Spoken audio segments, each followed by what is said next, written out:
I'd like it to be relaxing, calming, and amusing.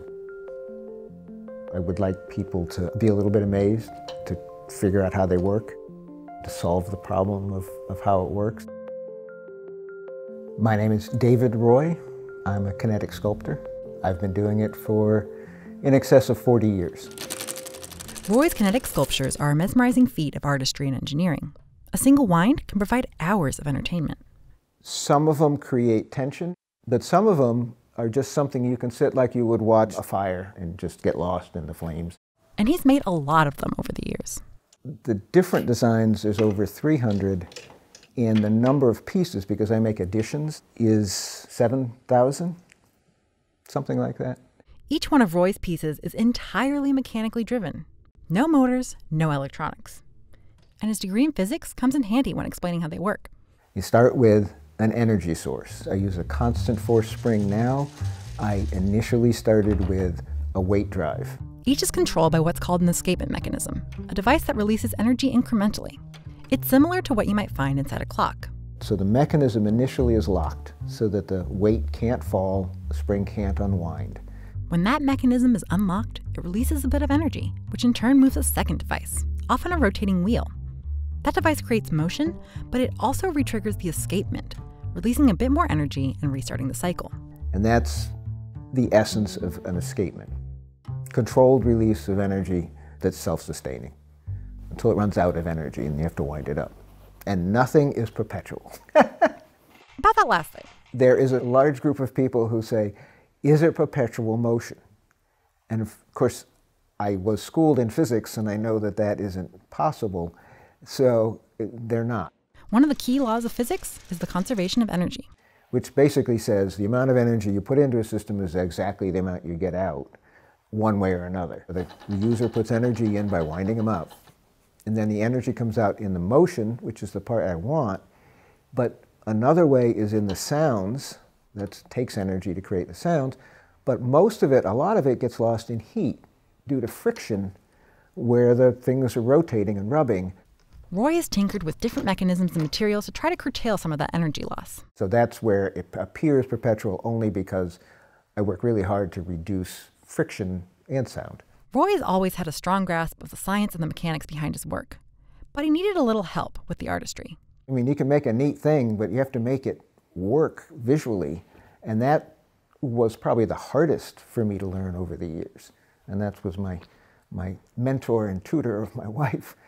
In fact, it was David's wife, Margie, who sparked his initial interest in kinetic sculpture.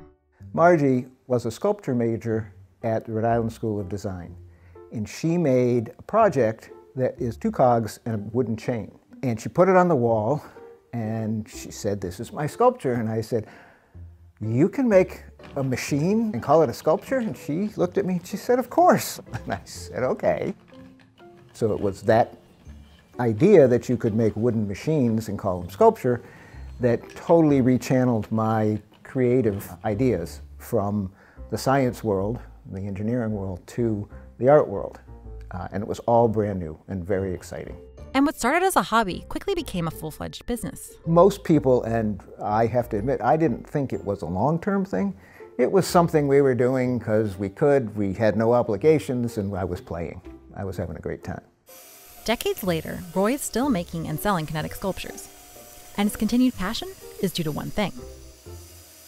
I like to solve problems that I dream up. I created the first sculptures, and then they were noisy and annoying, and I wanted to make them quiet, so then I had to develop a mechanism that was quiet. And he did, in a piece called Anticipation. But the problem solving didn't stop there. Getting longer runtimes has been one of the challenges that I enjoy. The first pieces, they ran for 20 minutes, 25 minutes. When I got that up to an hour, I thought I was in nirvana, and then it got to 3 hours. This is over years. This didn't happen quickly. The current piece, the longest one I've run, probably runs for 48 hours, 50 hours. But there's a cost to these long run times. What gets you the really long run times is really slow motion, which, you know, it can be nice, but it just isn't as entertaining. In fact, that's another challenge Roy has set for himself over the years, to get his sculptures to produce all kinds of different motion. The initial ones were simple motion, just creating the motion. As I gained control, I developed ones that create patterns and optical patterns. And there's basically two circular wheels going in opposite directions or the same direction depending on the pattern.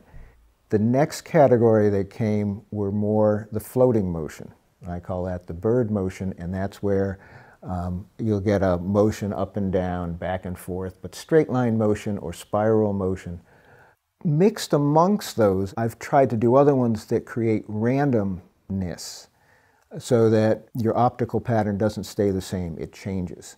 These days, Roy is focused on creating chaotic motion in his pieces. Chaotic motion is motion that changes at unpredictable intervals. So it can go fast, it can go slow, but you can't tell when that's going to happen. And so chaotic motion, that's a term, it's well defined, it's used in physics, it's used in engineering, but to try to use it in art and to create a chaotic motion is extremely challenging. Roy was able to deliberately create chaotic motion for the first time a few years ago in a piece aptly named Chaos. And I'm working in other ones now, trying to use what I learned from that and to push the envelope. Well, what can I do next? Building one of these sculptures can be a slow and complicated process. The initial designs float around in my head, so there's a lot of daydreaming, a lot of thinking. Next, Roy sketches out his designs on a computer. I draw in Illustrator and I animate, usually in Adobe After Effects. Animating the piece before building it helps Roy understand what the sculpture's patterns will look like. There's also another program, it's called Working Model. I use it to calculate the center of mass of complicated arrangements of parts. That calculation is critical to getting the balance right so that the sculpture moves in the intended way. The trouble with the program is it doesn't exist anymore. At least it doesn't for Mac. There hasn't been a current version for years, but Roy has a workaround. I buy really old iBooks, which are the last computers that would run it. So that is actually a key program, but it's one I live in fear that all my old computers are going to die one day and it won't work anymore, and I'm probably retired at that point. Roy tinkers in these computer programs until he's satisfied with the overall design. Then he sends a file over to a local woodworker who cuts out some of the individual parts on a CNC machine. The rest of it all has to be done by hand. The basic tools are drill press, sanders, and a bandsaw. And then there's all kinds of hand tools. I mean, hammers and hand drills and all of that. Roy uses these tools to build small parts like pulleys and levers, as well as to smooth out and finish off the larger machine-cut pieces. Once all the pieces are finished and stained, Roy then assembles and tests the sculptures. All of the large wooden parts have to be balanced because wood is not uniform. I have developed techniques that I use tiny little brass weights that are embedded in the back to get things to balance. The assembly probably is where I spend most time, and then also very important is testing. So I have large walls, I put up the sculptures, and I leave them running for days. And I want to get all the bugs out before a customer gets it. So testing is also a big part of the assembly and making process. One of Roy's new sculptures is in this phase of production. He's been using tape and small brass weights to tinker with the balance. Eventually, I get an intuitive feel, but the only way to get that is by spending hours adding a weight, then standing and staring at it. My wife laughs. I just stand around and stare at sculptures all day, but that's how I learn and get a feel for what they need. After a sculpture is assembled, perfectly balanced and quality controlled, there's still one final step. So a big part of the design and the work is naming. And we have a list that we have kept of all different names that we've thought of over the years. Must have 200 or 300 names. Now we've used 200 or 300 names already. When a new son-in-law joined the family, he was fresh to the game and he was good. He got several right off the bat, but naming is difficult. From designing to tinkering to naming, the entire process can take a while. I have had pieces that started and took over a year or more. Some I put aside because I couldn't get what I liked and then went back to them after a while. And then some, I have an idea and it comes out right, and those are kind of boring because they just worked. And while it's frustrating when things don't work, Roy recognizes that it's all part of the process.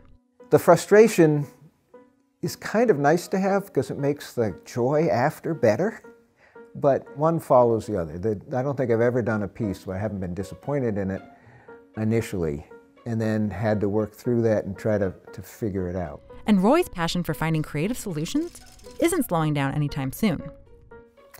I had a brother-in-law who, when we started this, he said, "This is great, but you're going to run out of ideas, and then what are you going to do?" And that was 40 years ago. It has just been one thing after another. I thought I would run out, but I'm, pushing 70 years old, and there's still lots that I want to do. So it's because of the problems. I like to solve the problems.